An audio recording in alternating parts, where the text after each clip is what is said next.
ਕਰ ਲਾ ਇਹ ਗੱਲ ਤੇਰੇ ਫਸ ਦੀ ਏ ਉਹ ਫੜ ਕੇ ਵੇਖ ਅਨੀਲ ਸੱਚੀ ਗੱਲ ਦੱਸਦੀ ਏ ਤੋਬਾ ਕਰ ਲਾ ਇਹ ਗੱਲ ਤੇਰੇ ਫਸ ਦੀ ਏ ਤੋਬਾ ਕਰ ਲਾ ਇਹ ਗੱਲ ਤੇਰੇ ਫਸ ਦੀ ਏ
करते हैं, खुदा का शुक्र करते हैं कि खुदा भला है, खुदा हमारा सच्चा खुदा है, वो हमें देने की कुदरत रखता है। आसमान जो उसका अच्छा खजाना है वो हमारे लिए खोलता है।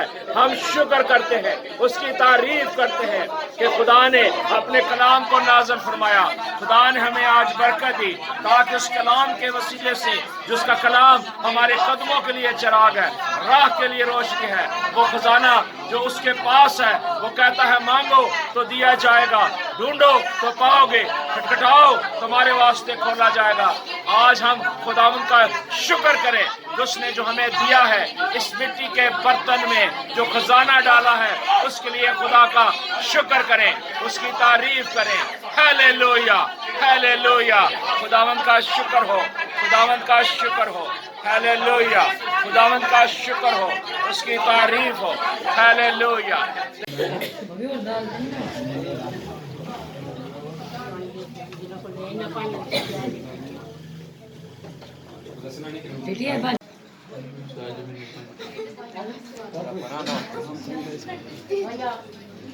ਜਿਹੜਾ ਹੱਸਦਾ ਹੈ ਨਾ ਪਿਆ ਉਹਦੀ ਵੀ ਬਣਾਣੀ ਰੋਟੀ ਖਾਂਦੇ ਆ ਅੱਛੀਆਂ ਹੁੰਦੀਆਂ